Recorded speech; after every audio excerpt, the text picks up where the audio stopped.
ప్రారంభించారు. సుమారు 400 పైచలు కోట్ల రూపాయలతో.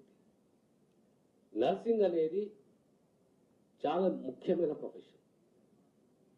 మన గ్రామీణ ప్రాంతాలలో, పర్టికులర్లీ బ్యాక్వర్డ్ కమ్యూనిటీస్లలో అమ్మాయిలకు నర్సింగ్ చదవాలనే ఒక తపన బాగా ఉంటుంది. వారి యొక్క తపనని, ఆకాంక్షని మనం గౌరవించాలి. ఆ నర్సింగ్ కాలేజీని ఏర్పాటు చేయాలి. రాబోయే కాలంలో కూడా ప్రతి నియోజకవర్గంలో ఏ రకమైతే ఒక డిగ్రీ కాలేజ్ ఉంటుందో ఆ దిశగా నర్సింగ్ కాలేజ్ కూడా ఏర్పాటు చేయాలని చెప్పి ప్రభుత్వం యోచిస్తున్నది. ఇకపోతే మనందరికీ తెలిసిన విషయం, గత 20-25 సంవత్సరాల నుంచి మాకు కొత్త ఉస్మానియా జనరల్ హాస్పిటల్ రావాలని చెప్పి ఈ మధ్యలో పేపర్లు కూడా జరిగిందొచ్చు. ముఖ్యమంత్రి గారు దాని మీద సమీక్షించి ఓ నిర్ణయం తీసుకున్నారు. జీవో ఇష్యూ అయింది. రాబోయే ఓ పక్షం రోజుల్లో లేదా నెల రోజుల లోపల కొత్త ఉస్మానియా జనరల్ హాస్పిటల్కు శంకుస్థాపన చేయబోతున్నాం. పూర్తి వ్యయము సుమారు 2,000 కోట్ల రూపాయలు. More than 2,000 beds, all modern equipment, infrastructure. దీంతో ఉస్మానియా జనరల్ హాస్పిటల్ మొన్న ఈ మధ్యలో మీ అందరూ తెలిసిన విషయమే, జూనియర్ డాక్టర్స్ మాకు నోటీస్ ఇచ్చారు, స్ట్రైక్ పోయింది. మాకు గత 20 ఏళ్ల నుంచి మాకు హాస్టల్ సౌకర్యాలు లేవు, సరిగ్గా సరిపోతలేదు. మా గాంధీ కళాశాల మెడికల్ కళాశాలని కానీ ఉస్మానియా మెడికల్ కళాశాలని కానీ మాకు సరిపోతలేదు కనుక మాకు కొత్త బిల్డింగ్స్ కావాలి. 2 రోజులలో నిర్ణయం తీసుకొని సుమారు 200 కోట్ల రూపాయలు మంజూరు చేయడం జరిగింది. అది కూడా మీకు అందరికీ తెలిసిన విషయమే. ఇకపోతే NCD clinics, non communicable diseases, general గా సామాన్య ప్రజానికానికి, కుటుంబాలకు హెల్త్ పైన ఎక్కువ అవగాహన ఉంది.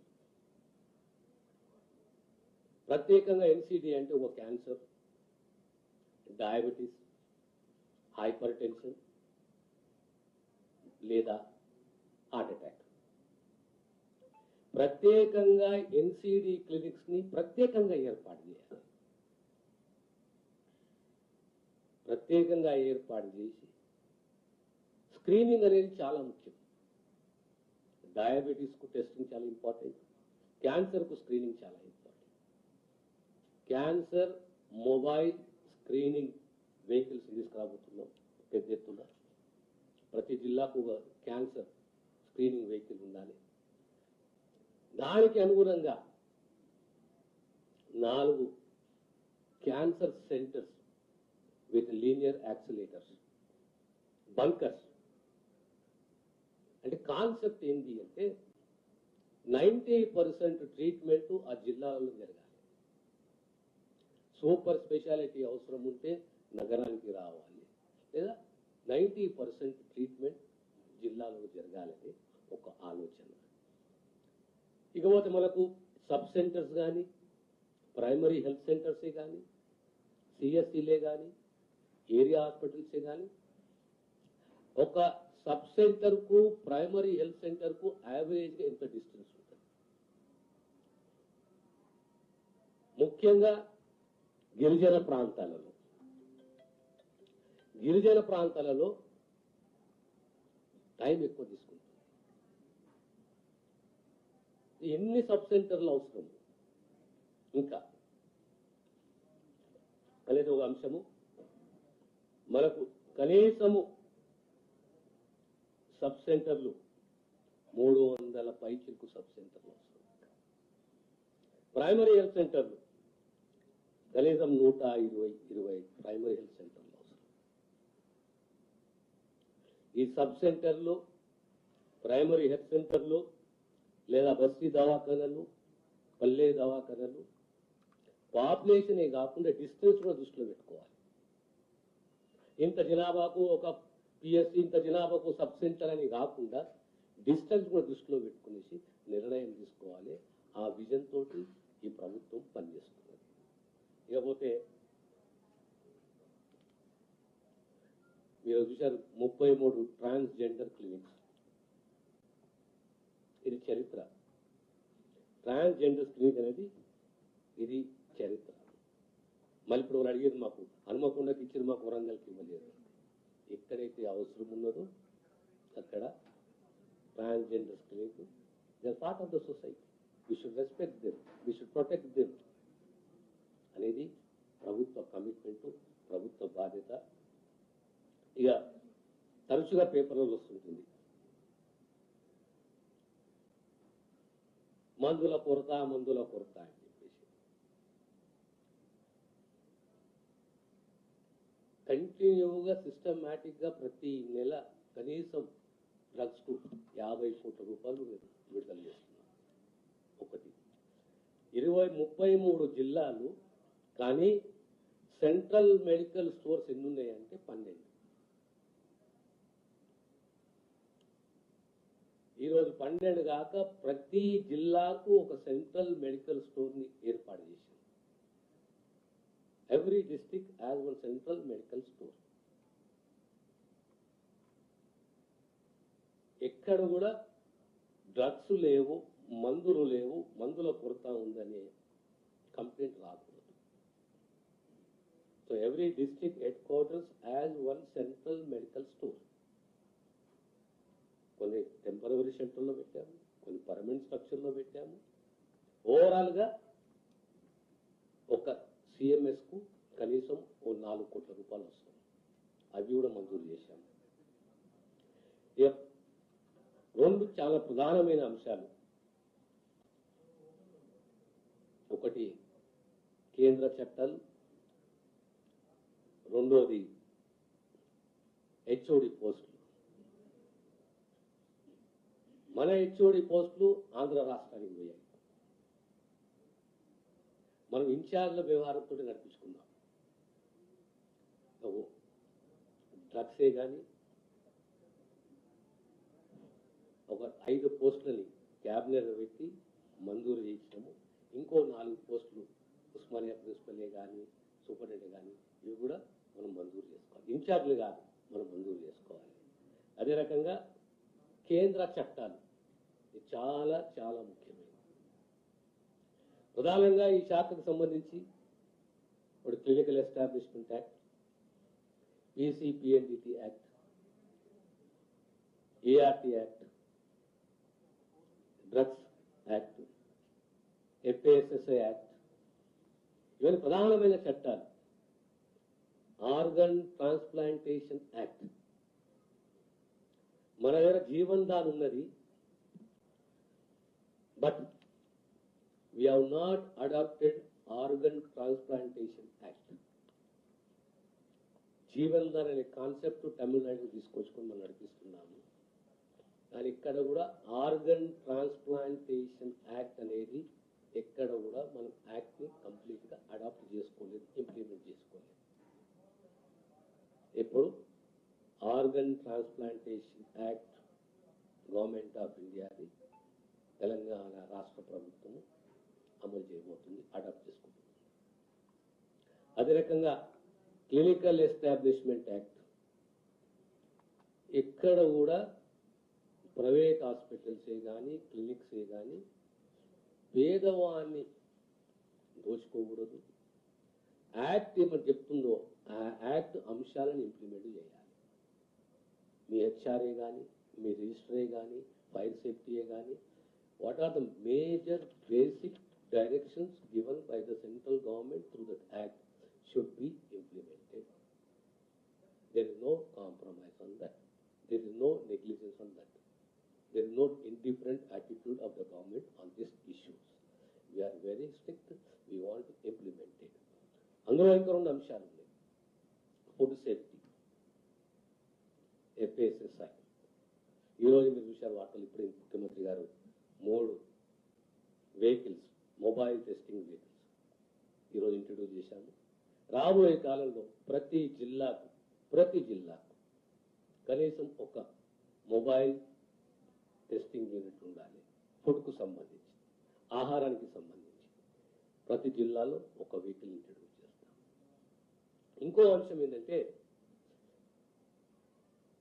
ఫుడ్ ల్యాబే కానీ డ్రగ్స్ ల్యాబే కానీ ఆనాడు 1950s ఎస్టాబ్లిష్ చేసిన ల్యాబ్స్ ఇది. ఎక్కడ కూడా ఎక్స్పాన్షన్ జరగలేదు.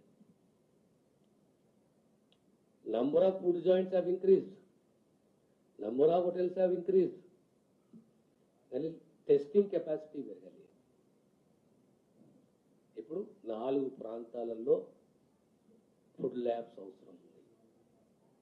East Telangana, west Telangana, north Telangana, south Telangana. అదే కూడా డ్రగ్స్ ల్యాబ్ కూడా పెంచాలి.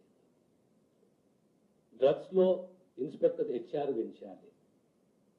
అదే పద్ధతిలో డ్రగ్స్ సంబంధించిన అట్లీస్ట్ ఇంకో 2-3 ల్యాబ్స్ అవసరం ఉన్నాయి. దేనికి తోడు ఓ ప్రిన్సిపల్ డిసిషన్ తీసుకున్నాం. ప్రతి కలెక్టరేట్లో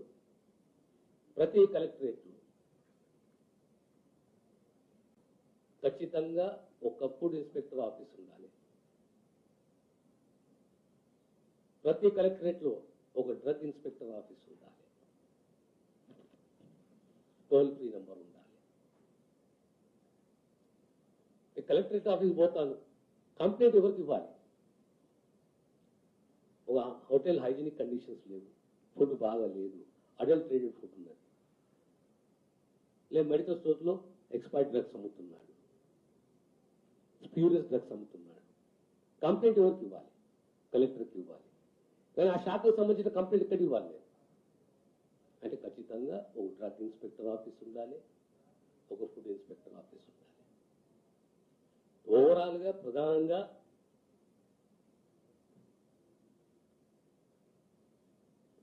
క్యాన్సర్కు సంబంధించి, ట్రామాకు సంబంధించి, సబ్ సెంటర్ సంబంధించి, పిఎస్సీలకు సంబంధించి, ఫిజికల్ పొజిషనింగ్ తోటి తెలంగాణకు మనం ప్రధానంగా నార్త్, సౌత్, ఈస్ట్, వెస్ట్ ప్రజల సౌకర్యం, అవైలబిలిటీ ఆఫ్ ఎక్విప్మెంట్ ఇవన్నీ దృష్టిలో పెట్టుకొని రాబోయే కాలంలో ఎన్సిడి ఇప్పుడు మేము 7 వాస్కులర్ సెంటర్స్ ఓపెన్ చేశాం. వాస్కులర్ సెంటర్ ఇంతకుముందు ఎక్కడ లేదు, హైదరాబాద్ వాస్కులర్ ప్రభుత్వ వాస్కులర్ సెంటర్. కానీ ఇప్పుడు 7 కొత్తగా వాస్కులర్ సెంటర్స్ ఓపెన్ చేశాం. డయాలసిస్కు సంబంధించి వాస్కులర్ సెంటర్స్ అవసరం. డయాలసిస్ సెంటర్స్ ఉన్నాయి, డయాలసిస్ సెంటర్స్ పెంచాం, కానీ వాస్కులర్ సెంటర్స్ లేవు. కొత్తగా 7 వాస్కులర్ సెంటర్స్ ఆర్డర్ కూడా ఇష్యూ చేశాం. ఇంకో ప్రధాన నిర్ణయం, ప్రభుత్వం పాలసీ నిర్ణయం యోచిస్తున్నది, చర్చలో ఉన్నది ఏంటంటే సెకండరీ హెల్త్, వైద్య విధాన పరిషత్. Secondary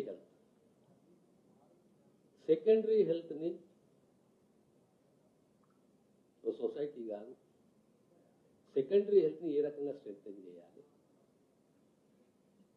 primary health, secondary health, తర్వాత డిఎంఈ.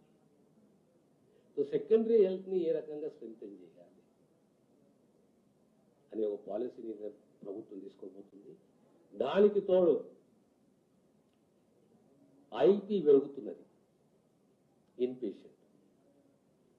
దానికి అనుగుణంగా బెడ్స్ అవసరం. యావరేజ్ గా లెక్క పెడితే సుమారు 7,000 పైచిలకు బెడ్స్ అవసరం రాష్ట్రంలో. ఈ 7,000 అడిషనల్ బెడ్స్ కూడా ప్రభుత్వం రాబోయే కాలంలో మంజూరు చేస్తుంది. ప్రతి హాస్పిటల్ బ్రాండ్ చేయాలి, హైజీనిక్ కండిషన్స్ ఉండాలి. ప్రతి ఒక్క పేషెంట్ కాదు, నా క్లయింట్ నా కస్టమర్, నా క్లయింట్ నా కస్టమర్ అనే ఒక కమిట్మెంట్ తోటి ప్రభుత్వ హాస్పిటల్ పనిచేయాలి. అదే రకంగా హెచ్ఆర్ని స్ట్రెంగ్తెన్ చేయాలి. డాక్టర్సే కానీ, నర్సెసే కానీ, ఫార్మసిస్టే కానీ, ల్యాబ్ టెక్నీషియన్సే కానీ వీళ్ళందరూ కూడా రిక్రూట్ చేయాలి. ఇంకా హెచ్ఆర్ని స్ట్రెంగ్తెన్ చేయాలి, ఇన్ఫ్రాని స్ట్రెంగ్తెన్ చేయాలి. ఈ రాబోయే కాలంలో మా శాఖలు ఈ రకంగా ప్రభుత్వం ప్రజలకు వైద్య సేవలు అందించాలని చెప్పి ఓ కమిట్మెంట్ తోటి మా రాష్ట్ర ముఖ్యమంత్రి రేవంత్ రెడ్డి గారు, మా సహచర మంత్రివర్యులే కానీ, గౌరవ శాసనసభ్యులే కానీ మేమందరం కమిట్మెంట్ తోటి మాకు మా హాస్పిటల్కు వచ్చే పేషెంట్ కాదు, మా క్లయింట్, మా కస్టమర్. ఆ రకంగా మేము పనిచేయాలి. ఈరోజు గాంధీ హాస్పిటల్లో ఐబీఎఫ్ సెంటర్ విజయవంతంగా ఓపెన్ చేశాం. పేట్ల బుర్జులో ఐబీఎఫ్ సెంటర్, అదే లెక్కలో ఇంకో 2 ఐబీఎఫ్ సెంటర్లు కూడా భవిష్యత్తులో ఔరంగలే కానీ, నిజామాబాదే కానీ ఆ ప్రాంతంలో కూడా ఐబీఎఫ్ సెంటర్లు ప్రారంభించాలని చెప్పి ప్రభుత్వం యోచిస్తున్నది. ఈ పాలసీస్ తోటి రాబోయే కాలంలో ప్రభుత్వం పనిచేస్తుందనే విషయాన్ని మీ ద్వారా తెలంగాణ సమాజానికి తెలియజేస్తున్నాను. ధన్యవాదాలు.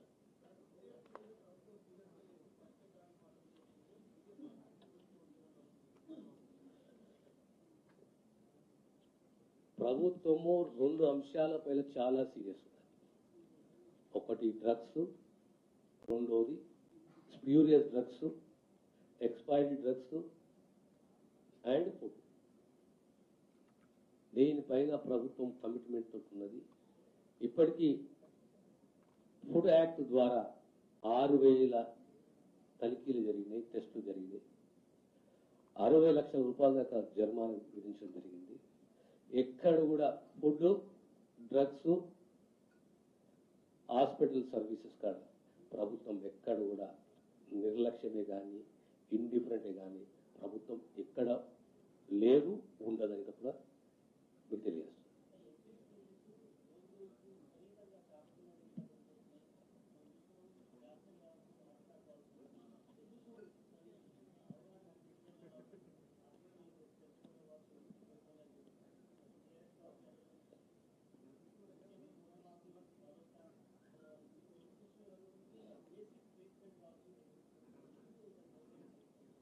నేను ఒక మంత్రిగా కాకుండా ఒక పౌరునిగా మాట్లాడుతున్నాను. తెలంగాణ సమాజానికి, దేశ సమాజానికి, తెలంగాణ సమాజానికి మొట్టమొదట ఎన్సిడి మీద ఒక అవేర్నెస్ కావాలి. మనకు అవేర్నెస్ తక్కువ.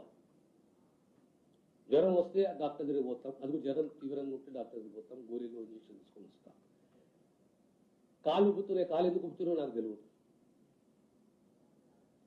టెస్టులు చేస్తాం, ఆ తర్వాత అరే షుగర్ బీమారీ అనుకుంటాం.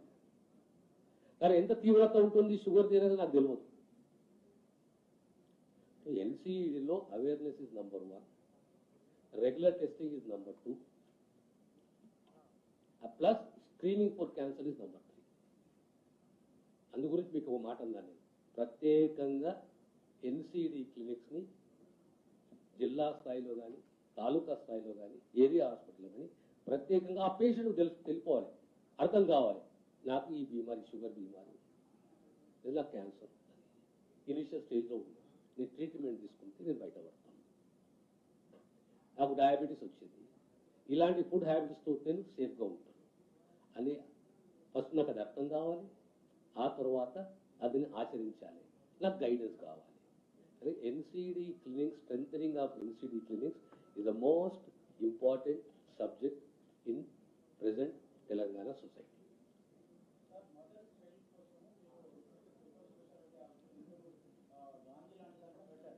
కానీ ఇంకా ప్రైవేట్ పెద్ద హాస్పిటల్కి పోకుండా ఉండే విధంగా మదర్ చైల్డ్ వెల్ఫేర్ కోసం ఇంకేమన్నా హాస్పిటల్ కట్టేటువంటి అవకాశం ఉన్నదా?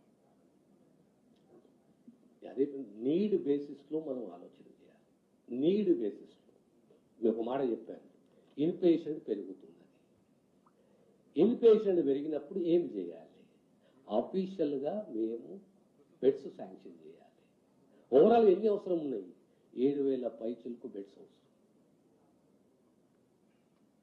So this are the basic essentialities. ఆడ బెడ్ లేదు, ఐపీ పెరిగింది కానీ బెడ్లు లేవు. ఐపీకి అనుగుణంగా యావరేజ్గా తీసుకోవాలి. గత సంవత్సరం ఇంత ఐపీ పెరిగింది, ఇన్ని బెడ్స్ ఉన్నాయి, బెడ్స్ సరిపోతలేవు.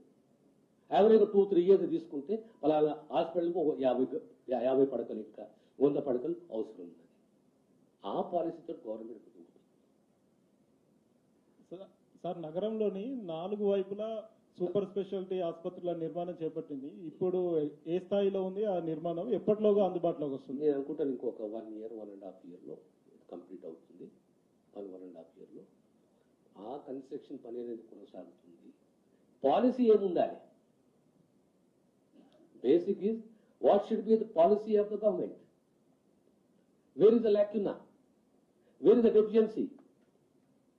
ఆ లాక్యునాని ఐడెంటిఫై చేసుకోవాలి. మీకు ఉదాహరణ చెప్పాను. ఇప్పుడు ఓ పిఎస్సి ఇస్తాం, ఆడ అవసరమా? అవసరాన్ని బట్టి, జనాభా కాదు, అవసరాన్ని బట్టి, ఫిజికల్ డిస్టెన్స్ని బట్టి ఒక పిఎస్సి, ఒక సబ్ సెంటర్. ఓ ట్రైబల్ ఏరియాస్ ఉంటుంది.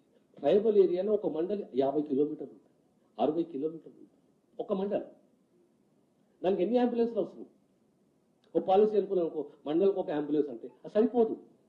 ఆ మండలానికి 3 అంబులెన్స్లు అవసరం. దారులు ఉండవు, 3 అంబులెన్స్ అవసరం. ఇలాంటి పాలసీ డిసిషన్స్ తోటి మనం ముందుకు రావాలి. ఈ ఆలోచన ప్రభుత్వం చేస్తుంది. గచ్చిబౌలిలోని టిమ్స్ ను ఎందుకు మూసేశారు? దాదాపు 2 కోట్లు 3 కోట్లు పెట్టి దాన్ని అభివృద్ధి చేశారు. ఉన్న పలంగా దాన్ని మూసేసిన ఉన్న పలంగా మూడలేదు. ప్రత్యేకంగా it was for the Covid. It was specially for the Covid. ఒకటి మంచి నిర్ణయాలు ఉంటే మనం గౌరవిద్దాం. సిస్టంలో మీరు నేను ఎవరు పర్మనెంట్ కాదు.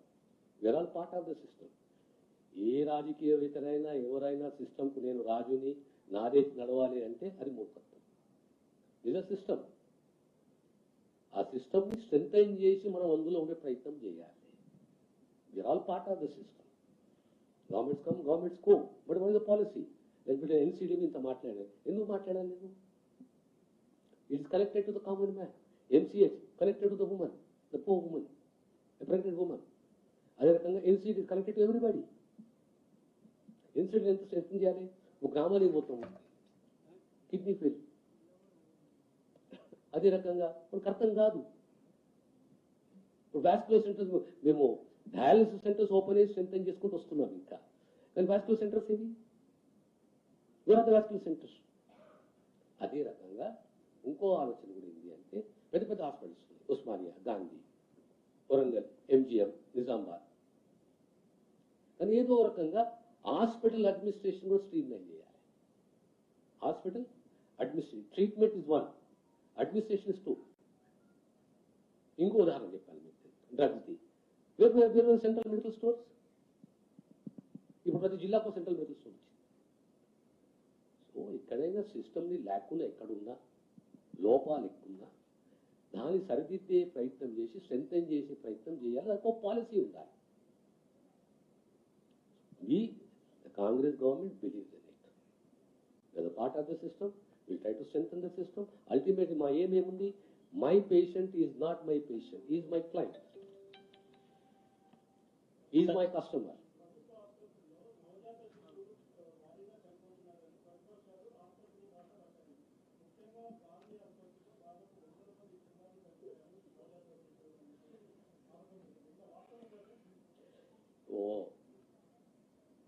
క్రిటిసిజం అనేది కన్స్ట్రక్టివ్ ఉండాలి. You should criticise, but it's also be constructive.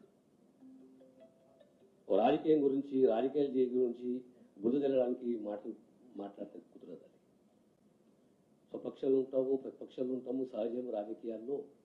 కానీ మనం మాట్లాడినా అందులో యథార్థాలు, వాస్తవాలు, సలహాలు ఉండాలి. సార్, ప్రభుత్వ హాస్పిటల్లో వైద్యులందరూ కూడా మంచిగా పనిచేస్తున్నప్పటికీ కూడా అక్కడ ఎక్విప్మెంట్స్ కొరత, మందుల కొరత, వివిధ రకాల అసౌకర్యాలు ఉన్న నేపథ్యంలో అక్కడికి పోవడానికి చాలా ఇబ్బంది పడుతున్నారు. సైమల్టేనియస్ గా ప్రైవేట్ హాస్పిటల్ ఇష్టానుసారంగా దోచుకుంటున్నాయి. అయితే ఆరోగ్యశ్రీ విషయంలో ఎందుకు చాలా చోట్ల పేషెంట్లు ప్రైవేట్ హాస్పిటల్ అప్రోచ్ చేర్చుకోవట్లేదు? నిమ్స్ హాస్పిటల్ మీద విపరీతమైన ఒత్తిడి పెరిగిన నేపథ్యంలో ప్రతి ఒక్కరూ సీఎం ఆఫీస్ చుట్టూ దిగాల్సిన పరిస్థితి వస్తుంది. అది ఎందుకు ట్రాన్స్పరెన్సీగా ఆ హాస్పిటల్కే నేరుగా డబ్బులు ఇచ్చే పరిస్థితి ఎందుకు ఉండట్లేదు? ప్రతి ఒక్కరు పేదలు సీఎం ఆఫీస్ పోతే కానీ డబ్బులు ఇచ్చే పరిస్థితి లేదు. ఎందుకు అట్లాంటి పరిస్థితి? మీరు 2-3 అంశాలు చెప్పారు. ఒకటి కండిషన్స్ ఇన్ హాస్పిటల్స్, ఒక అంశం. రెండోది చెప్పారు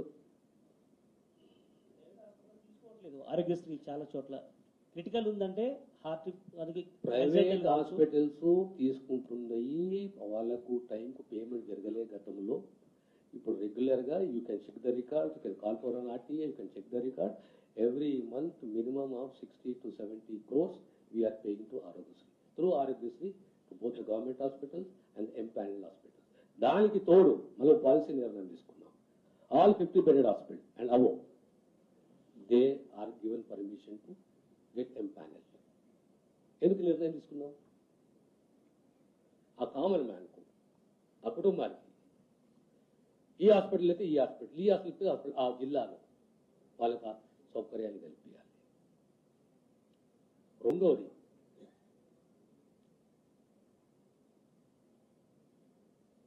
hygienic conditions, facilities, HR, drugs, equipment కూడా మేము ఆడిట్ చేసుకోవాలి. Equipment auditing is a must. Equipment కూడా 10 కోట్ల ఎక్విప్మెంట్ కొన్నాం, 5 కోట్ల ఎక్విప్మెంట్ కొన్నాం. యాన్యువల్ మెయింటెనెన్స్ ఏమున్నది? ఒక పాయింట్. రెండవది అది రెన్యూవల్ అయిందా లేదా? రెండవ పాయింట్. మూడో దానికి హెచ్ఆర్ ఎవరు అవసరం? 4వ పాయింట్. ఈ రకంగా ఎలక్ట్రికల్ ఆడిటింగ్, ఎక్విప్మెంట్ ఆడిటింగ్, తర్వాత డ్రగ్స్, ఈ 3 కూడా దీనిపైన ఒక క్లారిటీ ఉన్నది. ఫస్ట్ ఎక్విప్మెంట్ మేము ఆడిట్ చేసుకోవాలి. ఫలానా ఎక్విప్మెంట్ ఇప్పుడు ఉన్నాం, ఫలానా సంవత్సరంలో ఉన్నాము, ఏఎంసీ అయింది, ఎప్పుడు ఎక్స్పైర్ అవుతున్నది, ఏమి చేయాలి, ఆ ఎక్విప్మెంట్ పనిచేస్తుందా చేయదా, కొత్త ఎక్విప్మెంట్ తీసుకోవాలా, ఏ కారణాల వల్ల పనిచేస్తలేదు, ఎన్ని రోజులు పనిచేస్తలేదు. సో ప్రత్యేకంగా ఈ అంశం పైన శ్రద్ధ పెట్టాల్సిందే, శ్రద్ధ పెడతాం. మంత్రి గారు, ముందుగా మీ ప్రభుత్వానికి మీకు ఏడాది పాలన పూర్తి చేసుకున్న సందర్భంగా శుభాకాంక్షలు. కానీ ఏడాది పాలనలో హెల్త్ ఇన్సూరెన్స్ విషయంలో జర్నలిస్టు కుటుంబాలు పడుతున్న ఇబ్బందులు ఏమైనా గమనించారా? ఓన్లీ నిమ్స్ వరకే హెల్త్ కార్డు పనిచేస్తుంది, అది కూడా మీలాంటి ఛాంబర్కి వచ్చి మీ పిఎస్ తోటో మీతోటో ఫోన్ చేయించుకుంటే కానీ పనులు అవుతలేవు. మిగతా రాష్ట్ర వ్యాప్తంగా జర్నలిస్టు చాలా మంది ఈ హెల్త్ ఇన్సూరెన్స్ సౌకర్యం లేక చాలా ఇబ్బంది పడుతున్నారు. గతంలో ఉన్న కిరణ్ కుమార్ రెడ్డి గారు ఆ ఆయనలో ఉన్న స్కీమ్ తీసుకొచ్చేందుకు ప్రయత్నం జరుగుతుందని చెప్పారు. అసలు ఈ ఏడాది పాలనలో జర్నలిస్టుల వైద్య ఆరోగ్యం గురించి ఏమన్నా ఆలోచించారా? ఒక్క జర్నలిస్టే కాదు, ఎంప్లాయీస్ కూడా, ఈహెచ్ఎస్, జేహెచ్ఎస్, మేము ఎక్కడ కూడా డిస్క్రిమినేట్ చేస్తలేదు. ఎంప్లాయీస్, రిటైర్డ్ ఎంప్లాయీస్, జర్నలిస్ట్, వీళ్ళందరికి సంబంధించి ఒక గాలికి ఒక జియో ఇచ్చేసే కాదు, వీళ్ళకు ఓ అష్యూర్డ్ సిస్టమ్ ఉండాలి. ఆ సిస్టమ్ ఏంటి? ఏం చేస్తే ఓ బ్యాలెన్స్ అవుతుంది? ఓ ట్రస్టా, సపరేట్ ట్రస్టా ఒకటి, లేదా అదే ట్రస్టా 2, లేదా ప్రైవేట్ ఇన్సూరెన్స్ పాలసీయా 3, కాంట్రిబ్యూషన్ 4. ఇలాంటి 4-5 అంశాలని మేము ఎగ్జామిన్ చేస్తున్నాము. దీనిపైన కూడా త్వరలోనే ఒక పాలసీ నిర్ణయం తీసుకుంటాం.